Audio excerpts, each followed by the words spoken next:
Looking for amazing products to help boost your first-class lifestyle? Then head over to firstclasslifeshop.com, where you can treat yourself to personal development books and workbooks, lifestyle affirmation cards, adult coloring books, mugs, notebooks, hoodies, t-shirts, leggings, and more. All products were designed to help you master your mindset, walk in your purpose, and live your first-class life because you deserve it. So treat yourself today at firstclasslifeshop.com. Again, that's firstclasslifeshop.com.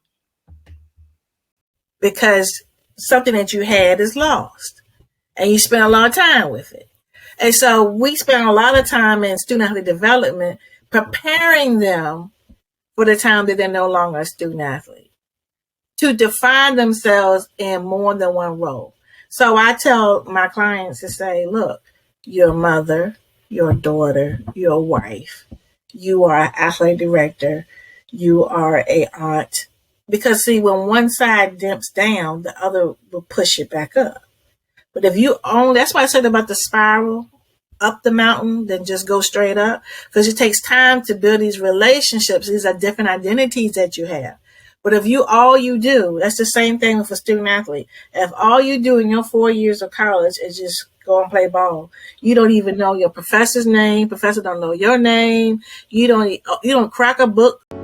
You're listening to the First Class Life Show hosted by Lindsey Vertner, a holistic personal development show for high-achieving leaders who desire to maximize their impact while creating a life full of purpose, fulfillment, and happiness. So grab a drink, grab your notebook, and let's get started.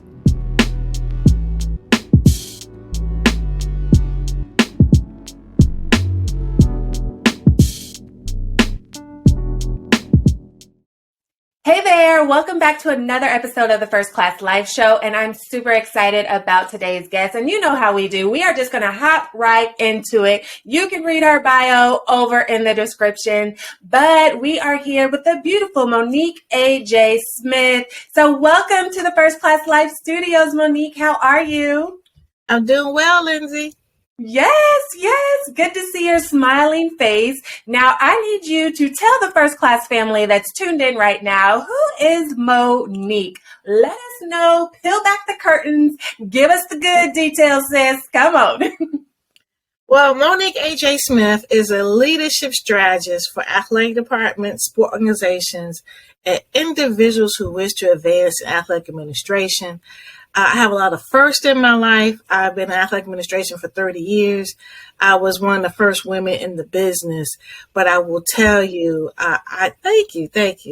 And I try not to make the journey of other women in leadership and athletics smoother, but help them navigate. And so I kind of do that through leadership principles. Nice. Now, how did you get into being a leader? Have you always been a leader since you were younger, or is it something that you kind of fell into along the way? No, I've always been that leader. I'll never forget. I'm from Sussex County, Virginia, and we didn't have kindergarten, but we had a summer program that was before the first grade. And I remember the kids asking me how to play Ring Around the Roses. Just ask me. And I'm going like, first of all, I'm an only child. I wasn't around kids, so I don't know.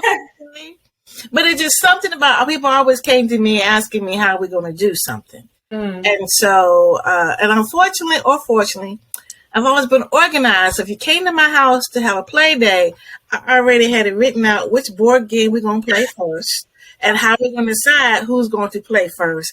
So, yeah, and I'm 54 now. So, yeah, I've been doing it a lot. Oh, goodness, having a play day agenda already prepped out. Yes, that was me. Nice. So was it easy for you to make friends when you were younger? Well, that's funny. Well, I can make friends, but the question is keep them because when you come to my house and we having a thing. But I am blessed to have childhood friends that are very still close to me. I have one I call my god sister, and I have another one I call my best friend, so we don't have to have any colliding together. But yeah, And I would say, coming from a small town community, both my parents were school teachers, so everybody knew me before they even knew me, you know what I mean? It's interesting because there's some truth to privileges that we're not even aware that we have. So because my parents were both school teachers, I knew all the principals and whatnot. And I knew my first name. And so I didn't have a fear of going up to them and say, because I was SGA president in high school and assistant when I was like in 11th grade. So I would go to the principal's office. Well, why are we not having this dance? Where is our school spirit? You know, I just went straight to the principal. I didn't know I was supposed to talk to the advisor and then go to him.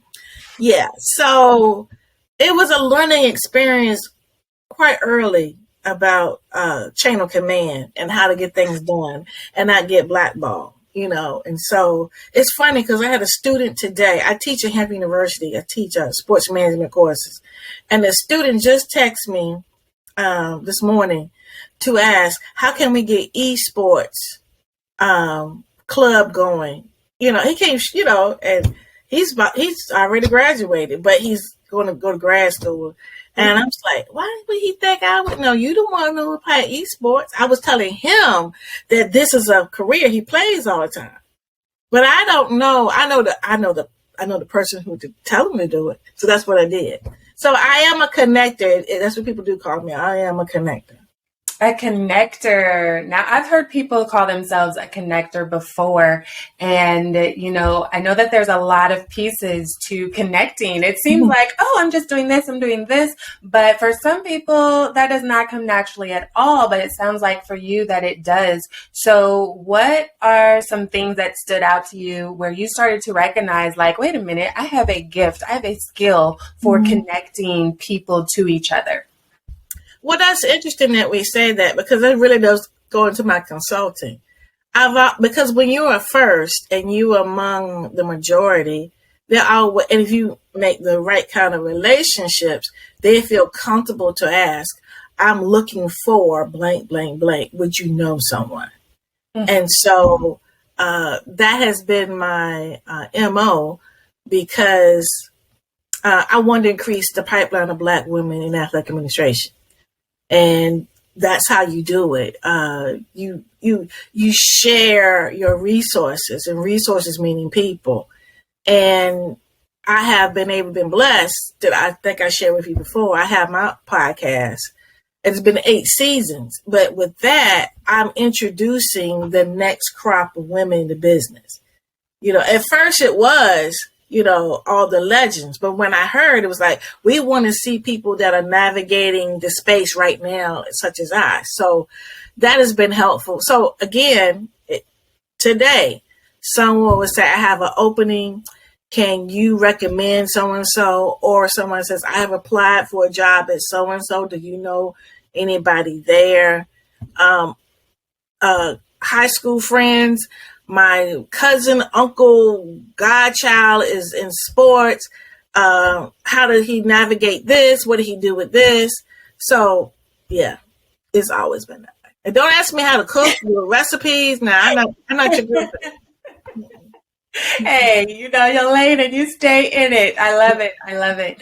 So something stood out to me as you were speaking was that, you know, you usher in that next group of Black women into the sports business because I know that you were one of the only people that looked like you in your profession, which we'll dive a little bit more into that. But before we get into that part, I want to touch on this collaboration over competition. No. I know that is a very big thing within the female community, this competitiveness, this cattiness, this, well, if you are there, then I can't be there. And, you know, there's the stereotype that women can't work together because we're always catty and competitive and all of those things.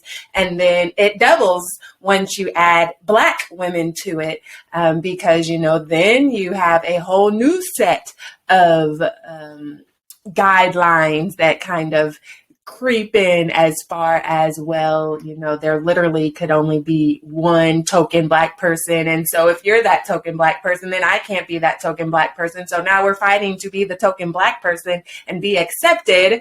So many different things encompassed into this one thing. So tell us, when did you start to recognize, that it's better to collaborate and to, open the door, especially after I've already walked through the door, versus, trying to keep it all to yourself?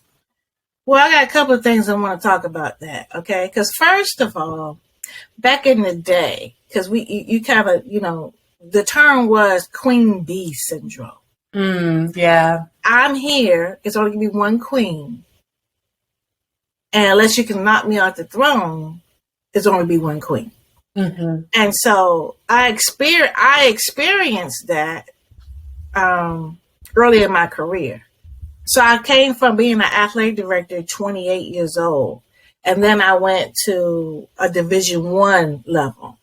And it felt like, I had already ran my own shop, but then I had to start over again, which is no different from going from any other organization. And so I had some experiences I thought I could share. And, when I share them, and these are all women and they're all Black women, they definitely shut me down, made me feel like this. Mm-hmm. And I said, again, and I'm doing hindsight a little bit, I'm going like, as I look back, none of them had run a department. All of them had a desire to go and be athletic director like me. But I repositioned myself in another position because, again, it was a lower level. Mm-hmm. Okay, then I move up and I had to start over again. But that's what fueled me. This was like 98, 99. I said, no woman would ever feel the way I felt. And so that pushed me to make sure I share my resources. I would say I wasn't that so concentrated on that before. I was a sports information director at first, and that's like the sports PR person, promoting my teams, my players, taking my student and, training them in the SID world. But then when I began to accept the role of the few women athletic directors, I see, okay, it's not okay to be the first. It's not okay to be the only. It's your responsibility to make sure you're not the only. Okay? And so that's why I took that on, and I was in my early 30s. Okay. But I will say this, by taking that on, knowing that you got people coming behind you, there's some pressures going on with that I cannot fail. Whatever I do, I'll make it bad for the next. Okay. And I'm gonna be real transparent. Because we are human beings and we're leaders, some other things, there's some sacrifices in life. Mm-hmm. And not everybody has the same type of sacrifice. And you see it as being strong. I may see it as being a failure. Mm-hmm. And so we try to mask that. And that's where you get into trouble. And I will say, again, I'm in my 50s now, I can see where women have reached that mountain. And I go like, it's best to spiral up the mountain than go straight up the mountain. Because when you spiral up, you're able to experience 4 seasons of life. You're able to have time with other people. So that when you're up here by yourself, you can't go like, oh, this is what it's all about? Or where is everybody? Like I remember having family members that got married and had children. I said, I don't remember going to the wedding. I didn't get an invite because I was never around. Yeah. You see what I'm saying?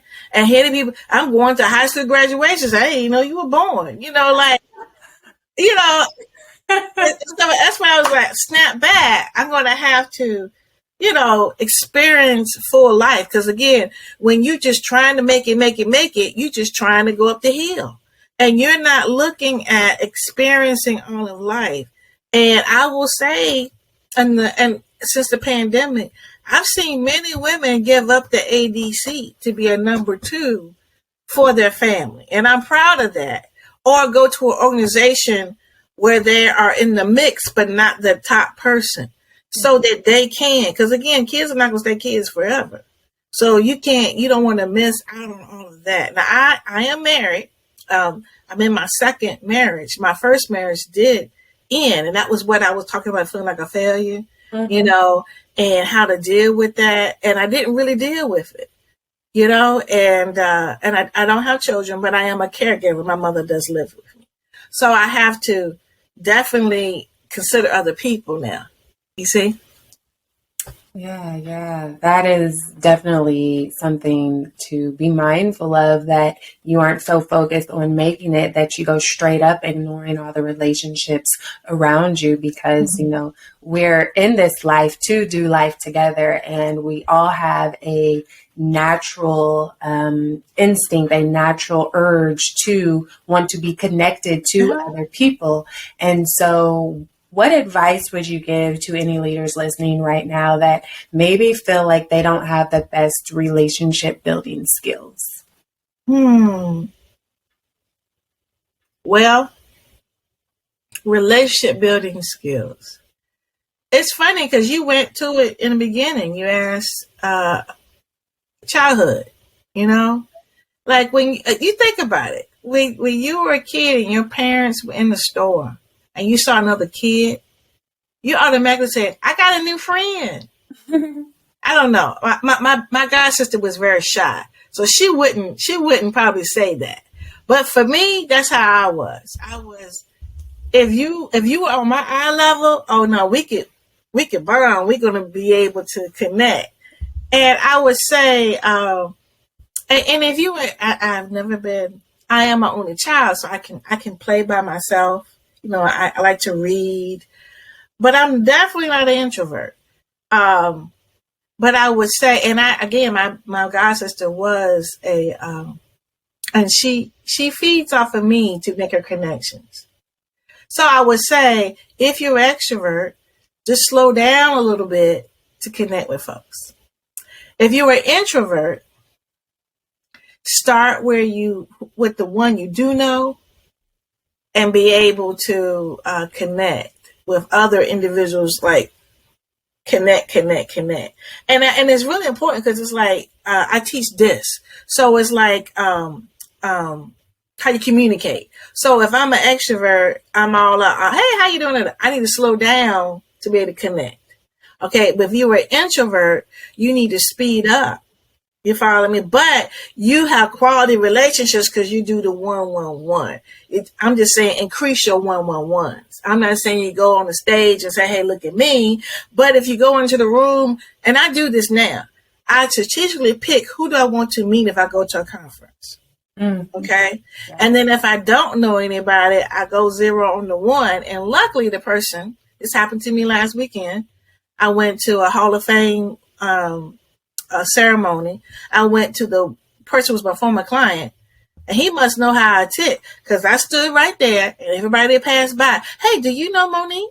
Do you know me? I met all the superintendents and everybody, you know what I mean? And she did so and so and so. So that's kind of an example of an introvert going to the one person you do know and having them introduce you to have more 1-1-1s. So that made me think of a question. Okay. For the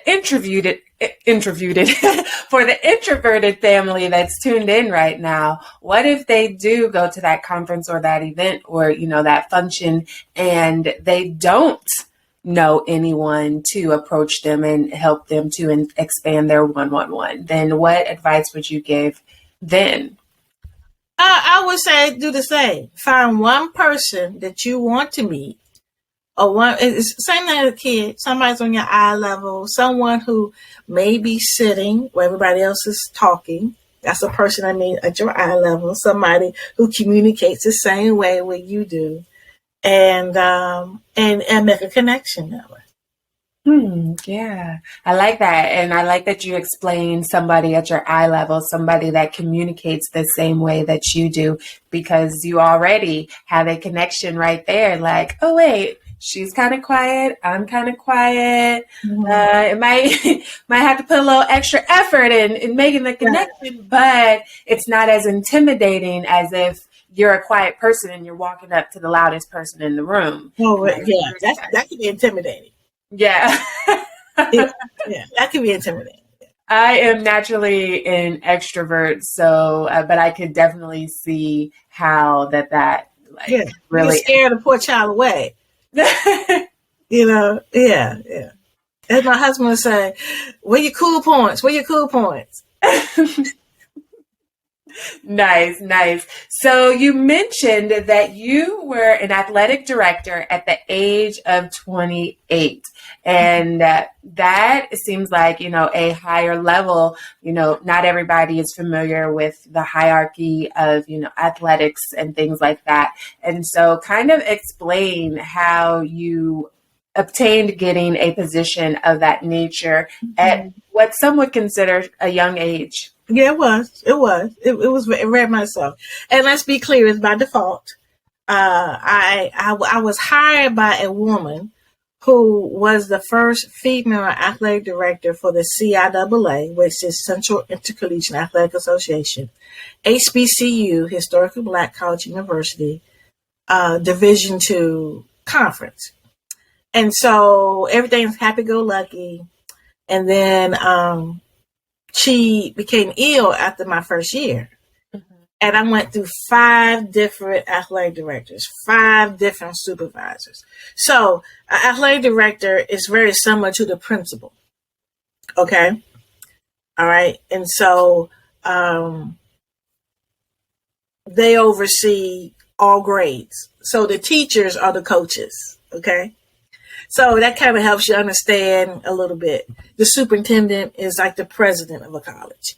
Okay. So, yes, and I was an administrator. I was, again, for all the teams. I was doing all the computerized stats and stories, programs, all the publicity for the team. So that's what I did.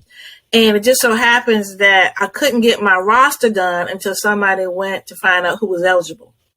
So therefore, I was a person who saw a problem, took the initiative to solve it. So after 5 years of going through 5 different people, I was the most consistent person. I happened to be at the Olympics, working as a volunteer for basketball.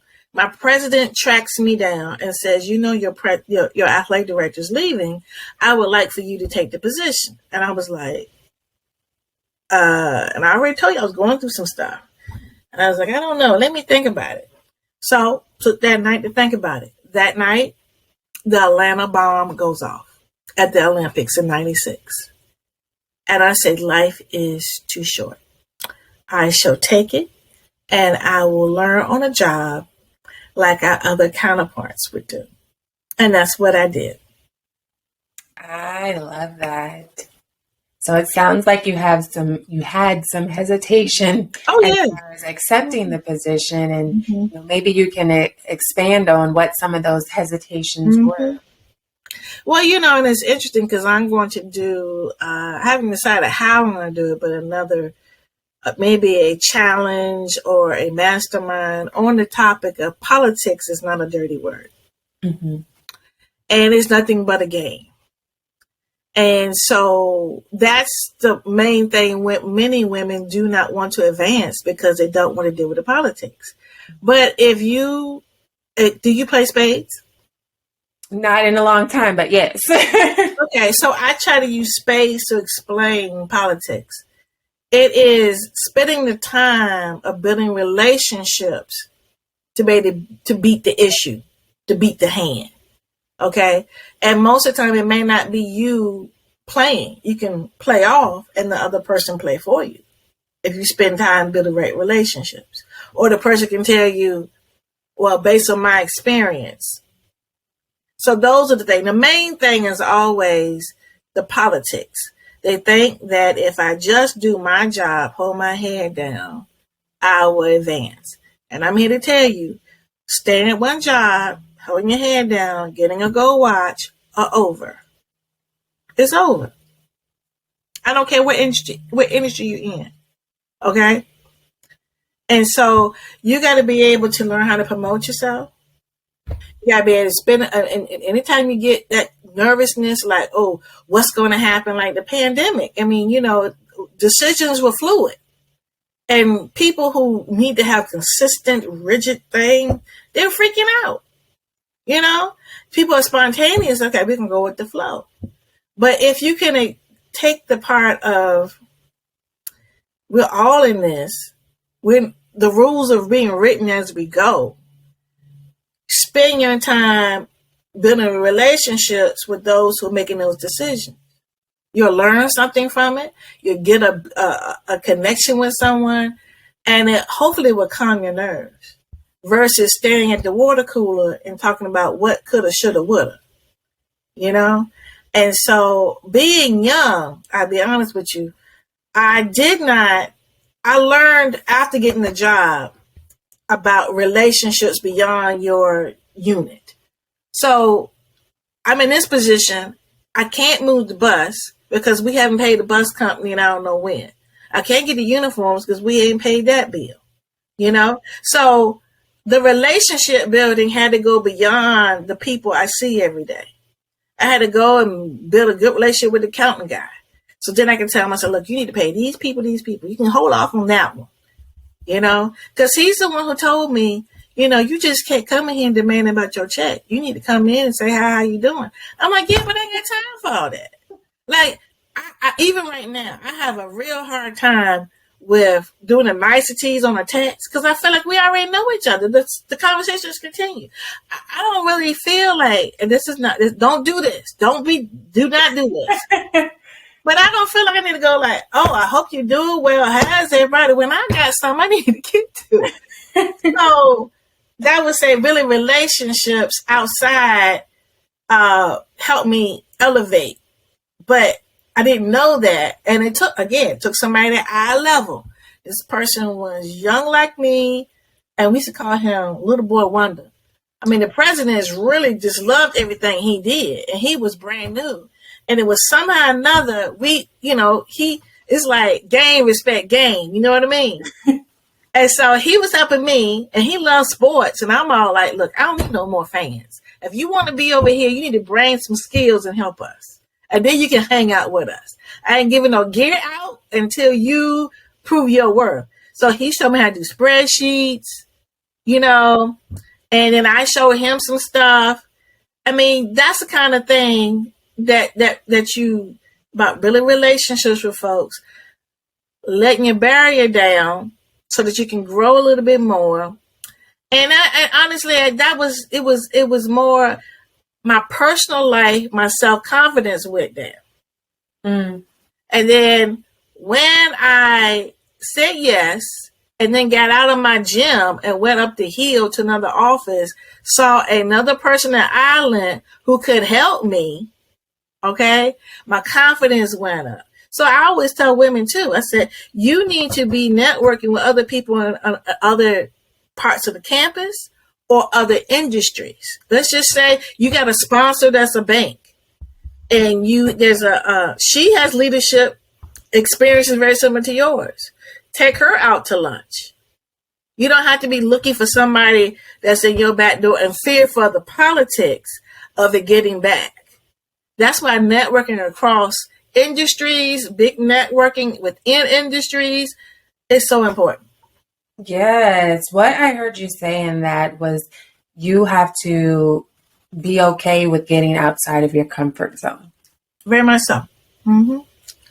And so for everybody that's tuned in right now, what advice would you give to help get outside of your comfort zone? Because, it's very true. Success is outside of our comfort zone. Sometimes to meet the people that we need to meet, or maybe they're the key to our next breakthrough, is outside of our comfort zone. Or, sometimes I hear people complain, well, I don't have the support like such and such, and nobody supports me. And it's like, well, when's the last time you've been outside of your comfort zone to find that support and or create that support? So what advice would you give to help people get outside of their comfort zone? Are you loving the First Class Life show? Then join our private Patreon community. Not only will you help to support our ability to provide you with great content, but you can also get exclusive perks like bonus videos and resources, discounts, episode transcripts, and more. So what are you waiting for? Join today at patreon.com/First Class Life. Again, that's Patreon, patreon.com/First Class Life.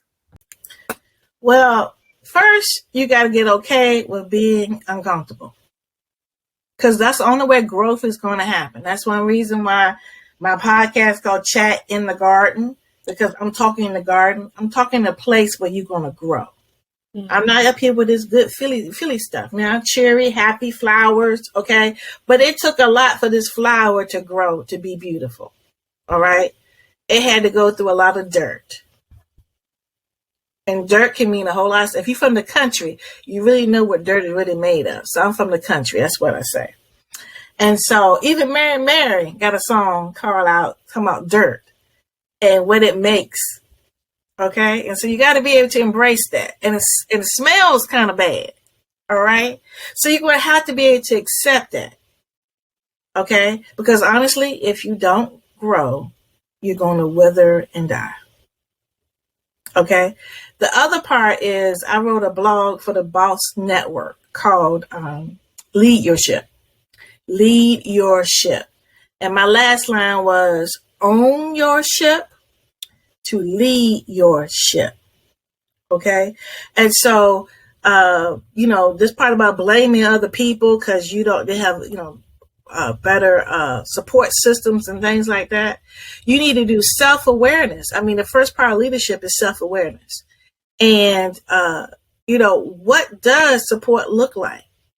Because not everybody has the capacity to support everyone the same way. Yeah. So you need to examine that. And I like to say, put down 5 things that guide your decisions. And then when you look at that, and you continue to see that everyone else, the family, you see things where people are accepting you. If you got 5 out of 5 and none of it's anything that you decide, that's because you decide other people's guiding your ship and not you. So you need to do some things like, okay, now even if it's a grandmother and she guides you and she's always been your support system, I got that. But if they spent all this time with you, something they said becomes ownership in you. So that means own your ship. No, I believe in this. Not because my grandmama told me. It's part of my makeup now. And that's what all people want to do. That's why I call my company Seeds of Empowerment. Planting seeds of empowerment to lead others to greatness. I'm not going with them. I'm just planting a seed. I like that. I love that, actually. Thank you. To lead others to greatness, because really that's what a good leader does. A great leader creates other leaders. It's not about bossing people around and saying, well, you do this and you do this and you do what I say because I'm the leader. That's not a very good leader. That's a manager. But a great impactful leader creates other leaders. And I know that sometimes people get scared to be replaced, and you kind of have to shift the perspective, because on the one hand, you want to create leaders in whatever skills and talents that they are purposed to be a leader in, but also you can't lead everyone. And so, yes, I want you to do great and do better than me, because eventually I will need to be replaced. Right. And the thing is, that's what I mean about the politics. It's the fear of, and I saw it very early on, it's like playing it safe. You think, well, if I don't take this position, then they won't cut me. They'll just keep me because I'm going to be right here. I'm not stirring up the pot. Well, that means, and there's another book that I'm using with my clients. It's called Rookie Smarts. And so the thought of is even the veterans need to look at situations as a rookie would, because a rookie would do what? Ask questions, observe. You follow me? Because it's the thought of, I've got the season, I already know. But that is thinking, because the world is fluid right now. And the companies are going to take people who have a diversity of thought, who got creative ideas. So my point is, the veteran person eliminates themselves with their mindset. Nobody's doing it to you. Yeah. And so replacement could be repositioning, repotting, but it's all in how you look at the perspective of it. Because, we got the gigantic resonation going on right now. Before that, we had, I bet you your bank that you bank at now has had 3 or 4 names since the time you actually joined that bank. The consolidations. We have 2 vice presidents, and that has nothing to do with the person. You understand? It's everything to do with how society is right now. And that's where in the 4 agreements, I think I talked to you about it before, how I use that with my clients. Don't take it personal. It's the position that is being retitled. You're not being retitled. Everything you learn from that time, you're going to take it to your next. Or you put your own shingle out. That becomes your intellectual property that belongs to you no matter what happens. Something that you said is that position is being retitled. You aren't being retitled. And that stood out to me because a lot of people put their worth in the titles that they have. And so when they lose the titles, then they lose the confidence that they had with the title as well. What can you say about that? Well, in athletics, we have something that we use to try to develop our student athletes. It's called identity foreclosure. When you're no longer an athlete, and they, any kind of change, there's a grieving process because something that you had is lost, and you spend a lot of time with it. And so we spend a lot of time in student athlete development preparing them for the time that they're no longer a student athlete, to define themselves in more than one role. So I tell my clients to say, look, you're a mother, you're a daughter, you're a wife, you are an athletic director, you are a aunt. Because see, when one side dimps down, the other will push it back up. But if you own, that's why I said about the spiral up the mountain, then just go straight up. Because it takes time to build these relationships. These are different identities that you have. But if all you do, that's the same thing with a student athlete. If all you do in your 4 years of college is just go and play ball, you don't even know your professor's name. Professor don't know your name. You don't crack a book open, and then when it's time, well, nobody, again, the blame game. Nobody prepared me for life after sports. So the same thing goes with any kind of industry. What are you doing about your professional development while you are where you are? And see, the thing, it is not that your institution, your job's responsibility to give you money to go pay for professional development. You should be saving that for you, because guess what? Whatever you learn, you're going to take with you. So you have, again, when I say own your ship, own your identity. Decide what you want to be known for. What is your tagline on the bottom of your email? I say it all the time. This is not being pink slip proof, but you need to be able to put your name and a ... in your job, in your title, not a comma. We need a ... because you're more than just that title. Got it. You are more than just that title. And right now, I think this is a great time to just take a quick pause and play a little game if you are Okay. Okay. Yes, yes. So I like to play first class favorites, and this is really fun. It's really easy, really easy. All I'm going to do is give you a prompt, and you fill in the blank. Simple, right? Okay.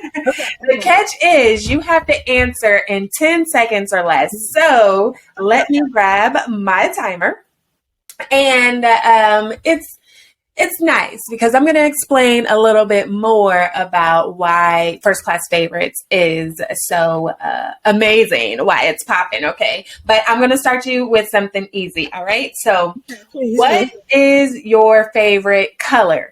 Go. Lavender. Oh, nice and simple. And I like that you pick lavender because, purple and gold that's my thing. And so lavender is a shade of purple. So bonus points. Nice. That was easy, right? Excellent. What is your favorite movie? Go. Right now, it comes to my mind, Dirty Dancing. I don't know why. Oh no, loving basketball. Got it. Got it. So Dirty Dancing and Love and Basketball. We'll take both of them. You got both of them in the 10 seconds too, like barely at the timer. So what is your favorite song? And you gotta, say the title and the artist. Go. Oh, Always and Forever by Heat Wave. Yes. Can you give us a little rendition? No, I can't sing it. Hey, at least you know your strengths, right? This is true. What is your favorite book, author, and title? Go. Right now, I would just, I can't say the man's name. I'm going to pick another one. Learner. Yeah. See, I mean, here's the thing. You see all these books. Like, I mean, it's like, pick one of my children. You just don't understand. And that's by Learner. And that was a real one about women and men communicating, how we communicate differently. So it's called You Just Don't Understand by Learner. Yeah, her last name is Learner. Okay, you'll have to make sure you get that first name to me as well. So okay, we'll Google it. Yeah, what is right? University of Google. We'll find it. right. What is your favorite place to travel specifically? Go. I would like to return to Coeur d'Alene, Idaho. Oh, do tell. Explain. Yes, I went to. I'm representing my commissioner, the commissioners meeting in Idaho, and my room was on a yacht. I mean, there are boats right beside me. I had windows all the way around. It was beautiful, just absolutely beautiful. I stayed 2 nights, just totally in awe, and it was relaxing. It was so relaxing. I want to get back.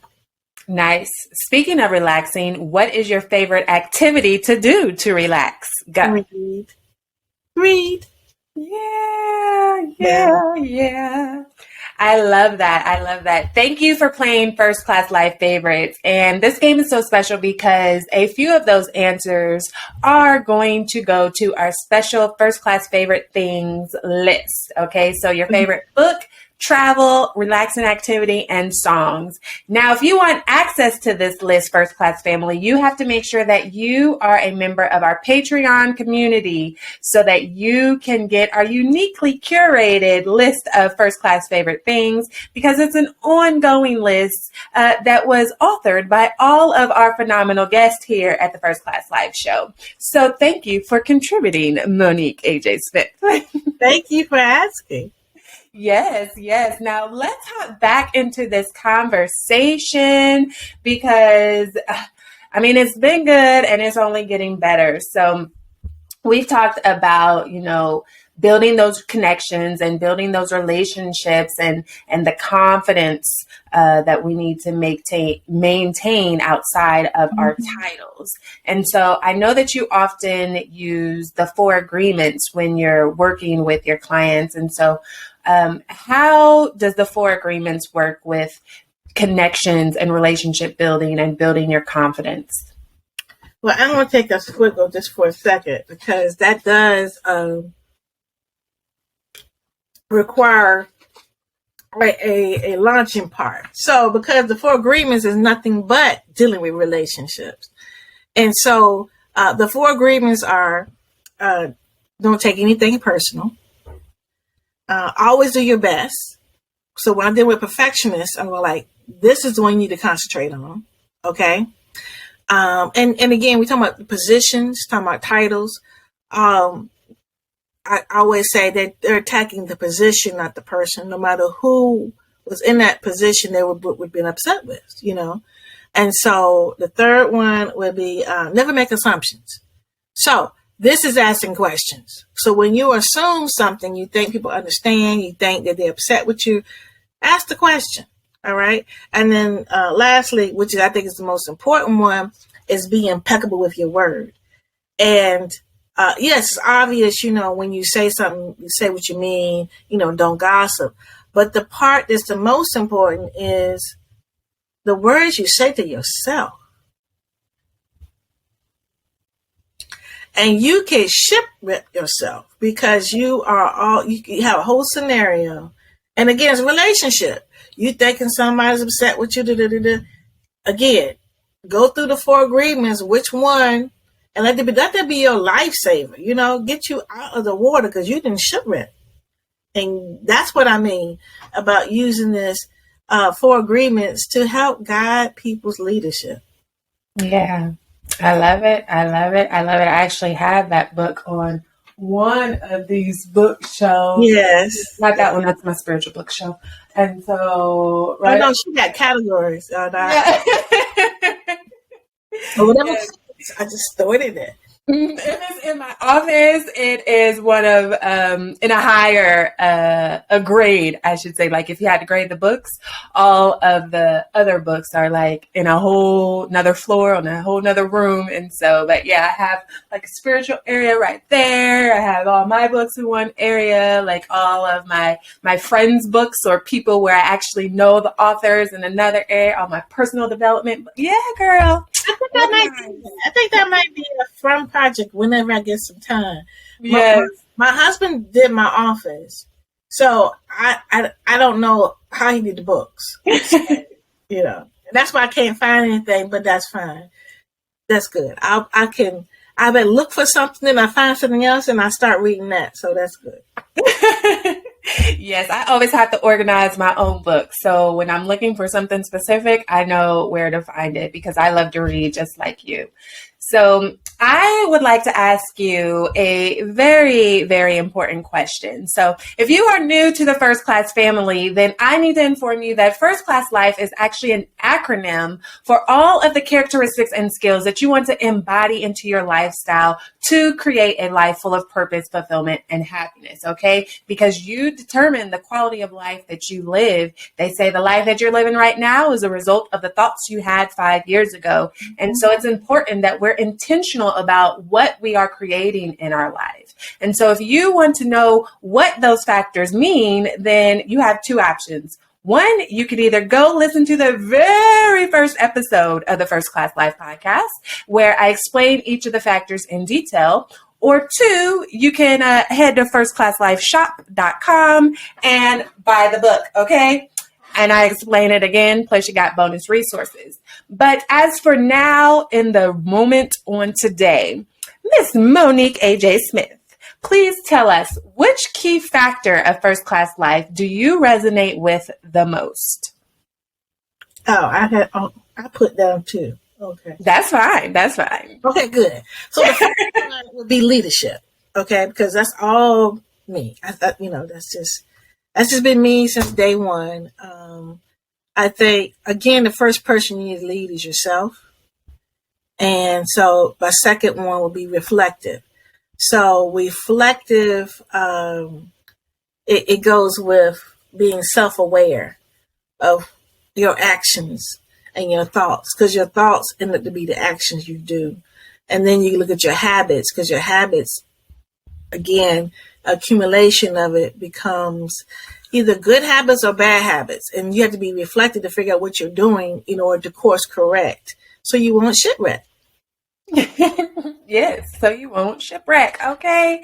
And that was perfect because, yes, that's exactly part of the way that I define it. Definitely with reflective, being aware of how you impact your environment and vice versa, how your environment impacts you. So you got to have that self awareness, especially if you're going to be an impactful leader. So I love that you chose those two. Nice, nice, nice. So we've talked a little bit about what you do with your clients. Tell us exactly what it is that you do today, and then share what products or services you have that the first class family could potentially use.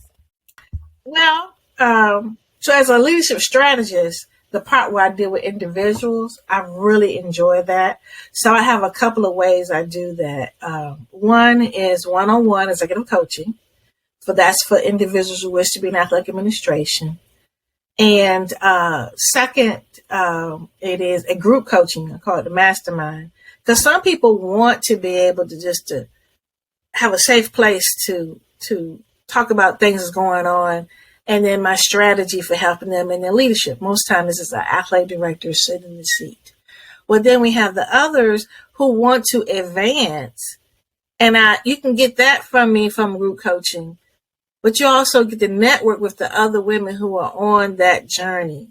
And I do some expert training, all right, on expertise. Like I said, I'm using the book Rookie Smarts, right? So I do it together and I record it. And then some people can do it, do it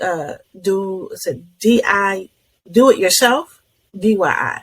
And they can go look at the piece on their own. So that's how I kind of serve both groups.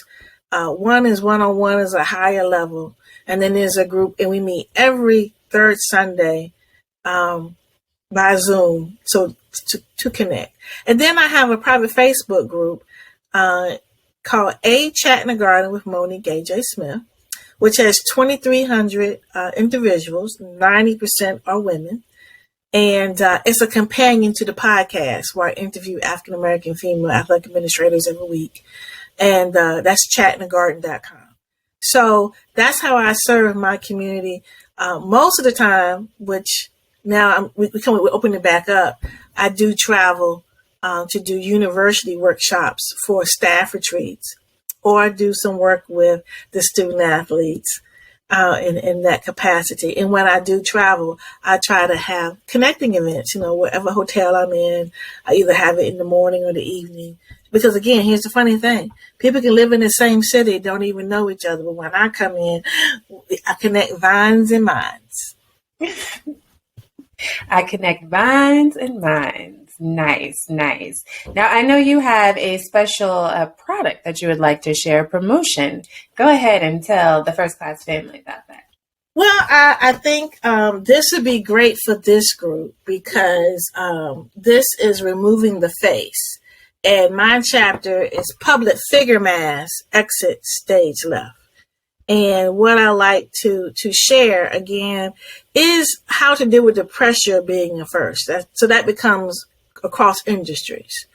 How do you do that? And to be really cautious, because I will tell you, depression for the high achiever looks different than what you see in general population. They Definitely. do things differently. And I hit a wall literally and figuratively. And I talk about that in my chapter. Yes, yes. So go ahead. You find that at my store. It's called payhip.com Seeds of Empowerment. payhip.com/Seeds of Empowerment. And you will find the book there. And I do have a code for our group here, and I'm going to call it First Class Life is the code. First Class Life, and you will get 25% off the book. Nice, nice. So to purchase this book, head over. Don't worry, all of the links will be in the description.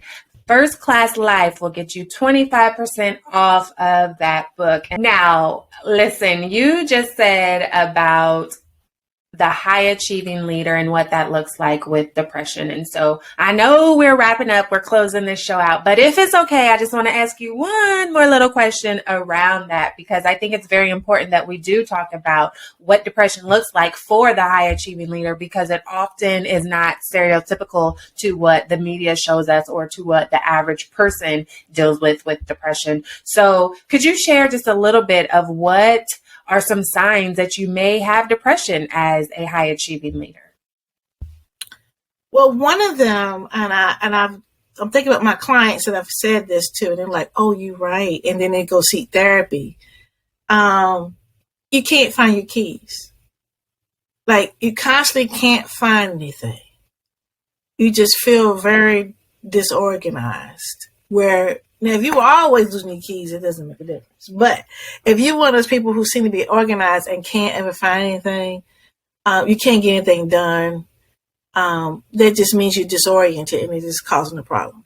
Another one is people telling you that you're hollering. Why are you hollering? And you don't even know that you're hollering. You're snappy. You don't even know that you're snappy. That's a sign that you need to go get checked out, and the smallest thing, you just go over the top. Like you have more mountains than molehills than Denver, Colorado. Okay. I mean, it's just over the top. And that just tells you that you need to get that checked out. And it also looks like, oh, you're so busy. You want to stay busy because you don't want to feel. You're trying to, you have a void and you're filling it with work and being busy and having your calendar continuously full. And honestly, not wanting to go home because you don't want to be by yourself. So I'm going to find things. And honestly, nothing wrong with working hard, nothing wrong with that. But I think it's great for the balance and integration, how your family traveling with you or whatnot. Or when you do travel, you make sure, like, this is what I would do. I would always try to find a museum to go to, or something like that. So then that, that, again, the identity part, I'm a book lover. I'm an athletic director. You see what I'm saying? And they say go buy the books. Just go look at the bookstore, because otherwise you become a shopaholic. Okay. But yeah, you just be there to identify yourself. And then, so if you identify yourself, as an aunt, when's the last time you communicated with your people, And so those are the things that just look different. And honestly, the real big thing is that you just don't want to sit still. You don't know how to just, I remember when somebody told me, I live right here near, I live in Hampton, Virginia, and there's a Buckrow Beach right around the corner. And my assistant said, well, just go frolic in the beach. I said, what the heck is frolic? What's that? She said, just have fun. I'm like, I don't even know how. People would say relax. Because if I'm reading a book, I may be reading a nonfiction. So I have to purposely pick a fiction book, so that, still relaxing. And honestly, I promise you all, if you relax, that's why they have vacations for real. It's not a badge of honor to not have vacation time. To not take it. That's not, and believe me, in today's world, they have cut out that if you leave, that they pay you for vacation. Okay? They don't carry it over like they used to. I told you, sitting and giving your whole life to something for a gold watch. Look, people don't wear watches anymore. What they do? They tell time with the phone. So, so you just need to be able to understand that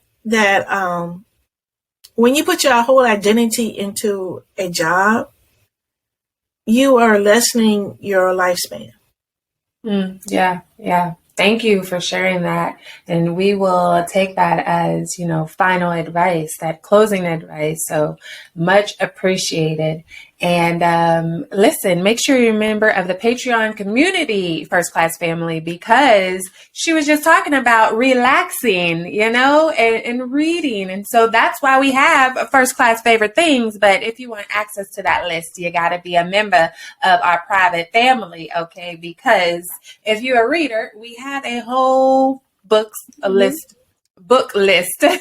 for our readers. If you're not a reader, it's okay, because we have a whole song playlist, and then we have a list of relaxing activities, and then places to travel, because we like to jet set sometimes. So again, make sure you're a member of our Patreon community. Monique AJ Smith, please tell us where we can find you on these internet streets. How can we contact you?